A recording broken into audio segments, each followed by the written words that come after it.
Right then, Ceri, you've got Brenda's Big Night Out touring again this year, right from September right through to the middle of November, through 7 venues over 8 weeks. But Brenda, the character, is not a new character, is she? No, she's not a new character at all. I did Brenda, I would say about 18 years ago. I was still living in London then, and the show was called Brenda, A Star Is Torn. I saw an Australian performer come over and bring her one-woman show to a little theatre in the West End. I forget her name now. Her name was Robin somebody, spelled with a Y. She was great, and the title of her show was A Star Is Torn, and I loved that, so I pinched it and called it Brenda, A Star Is Torn, because the story then of Brenda was she was a Welsh housewife and she sang in the clubs. She was very good, and she had 2 friends, and they ran a boutique called Brenda's Bisexual Fashions, and they used to sing in the clubs at night. Brenda'd come home, she'd hit the gin, she'd get very drunk, and pass out on the kitchen floor and dream she was all these stars, and I, of course, would become these stars. Marilyn Monroe, Tina Turner, Cher, lots of women. But then we put it on in a theatre in Soho, which was quite funny because when you're appearing in a little theatre in the middle of Soho, and the title of your show is Brenda, A Star Is Torn, and the poster is you and 2 slappers, and you're wearing mini dresses, big hair, platform shoes, it was a little bit misleading. We used to get a lot of little Japanese men in, put it that way, but funny enough, left during the interval, but they had their money, so it was fine. I think they expected Brenda to be doing something with a donkey at the top of the stairs, but she wasn't. She's a good girl. But anyway, that was a long time ago. And now, I wanted to change the title, so it's called Brenda's Big Night Out. The show has changed slightly, we did it last year, and she now runs a hairdressing salon called Brenda Hair. She still sings in the club, she still has her friends, with Glendamore, Blodwyn Tattoos, and they run the hairdressing salon and they sing in the clubs, but she wants to dream to get to Las Vegas. I've cut the impersonations and I become characters that go into the hairdressing salon to have their hair done. I'm a South African makeup artist, I'm an American evangelist, I'm an Irish, I can't even say the word Irish without going into an Irish accent, an Irish Salvation Army lady. And it was just something different, because I didn't want people just to come and see the show and go, oh, it's Ceri doing his glamorous ladies again. I wanted it to be different. It has an edge to it, like Mrs. Brown's Boys, but it's not like Mrs. Brown's Boys, because Brenda's very glamorous, and so are her friends. And then this time around, now, from doing it last year, I wanted to change it again slightly, so we have a change of cast. We have Nikki D, who was in it last year, playing Blodwyn Tattoos. But this year, because I've changed the show slightly, we have a male hairdresser, Jay Cunningham, who is playing Randy Mogg. And Mam, this year, is played by an actor called Phil Randall, who was originally from Neath. I worked with Phil many, many years ago, in cabaret and in pantomime, and we kept in touch, and we haven't worked together for about 15 years, and I rang him out of the blue and said, and he said I'd love to, so he's playing Man.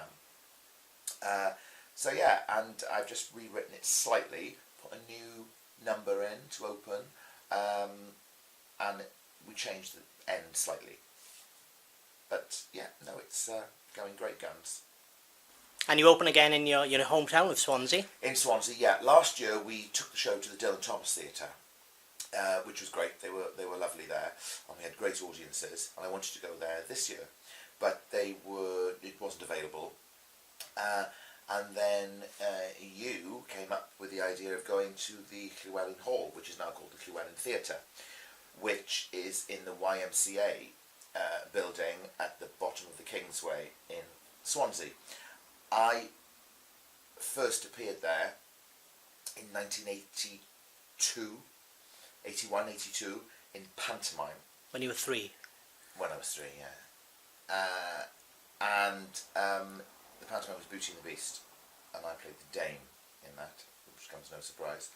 And all those years later, I'm going back there, and it's had a refurbishment and a refit, and it's now called the Llewellyn Theatre. They have a logo, so when you've got a logo, you've arrived. And no, it's a great little venue, and it does lend itself to something like Brenda. And I hope people will come and support this venue and us, you know, as they did last year. And then we're taking it on a little tour around Wales, various places. We're going to Merthyr, and we're going to Tredegar, we're going to Cardiff, we're going to Penarth, where I live. So it's an easy gig just up the road in the Paget Rooms in October. And Astrid Gunlice, quite a few places, but you can find information about that online anyway. And what is the website you have to go to? Tell me, Ian. brendasbignightout.co.uk. brendasbignightout.co.uk. Or you can go to my website. Which is ceridupree.co.uk, is that right? Yes. Absolutely, well done. I'm not very technical. Oh, you surely are. Will people be expecting quick fire gags? I'll do that again. Okay. Will people be expecting quick fire gags throughout the show? Oh, they will be, and they'll get them. You know, I've put, like I said, I've changed it slightly. Put a couple of new gags in. There's a cracking joke, I think. I mean, you know, it was told to me by a friend of mine, a producer friend of mine who shall remain nameless.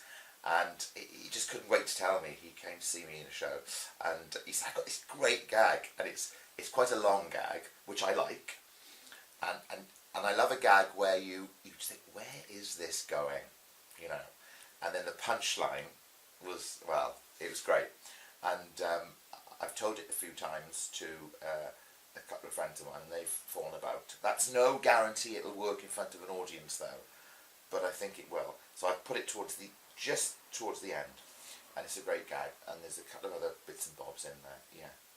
But it is predominantly set in a hairdressing salon, so lots of hairdressers will love it, I'm sure, as well as everybody else. Like I said, we had a great response with it last year. I was a bit jittery about it, a bit nervous about it, because I hadn't done it for so long, and I rewrote it, and I don't know. And then I've been asked to take it out of Wales, which I still haven't done, and I won't do, because I just think it's predominantly Welsh humour. But I have been proved wrong, because a lot of my friends came down from London and Luton and Liverpool and Leicester and, you know, Birmingham. They all loved it, and there wasn't much in the show they didn't understand. You know, I suppose it's me just being still a little bit jittery and wanting to keep it in Wales. But again, if it goes great guns this time, there's no reason why we shouldn't tour it in the UK next year. You know. Can we expect a lot of ad-libs as well, which I noticed last time? Yes, there will be a lot of ad-libs in the show. There were last year, and you know, when you're working with people that you know, I mean, I don't know Jay Cunningham. I haven't worked with him before, but I know Nicky D very well. I know Phil Randall very well, and there will be ad-libs. It's not Othello, you know. It's not set in stone. We're not doing Les Mis or anything. So yes, we can muck around, and I do involve the audience. I'm afraid I'm terrible for doing that. I think every show I've been in, I've always ad-libbed in various things. I would love to do something where I didn't. One day, you know, I would like to do something. You know, I would like to do something very, very serious. You know, that's something where people would go, "Oh my God, I didn't know he could do that." You know, and do something where I wasn't dressed up as a lady, you know, for a change, and do something which I'm sure I will. You know, the play isn't just a play, really. It's a musical as well, isn't it? There's music in it. Yeah, there is music in it. I wouldn't say it was a musical, you know, per se, but we do burst into song for no apparent reason, other than a giggle, you know. But the songs are they are relevant to the piece when as it goes along, you know. But it's all high comedy, you know. And plenty of audience participation? Yes, there is.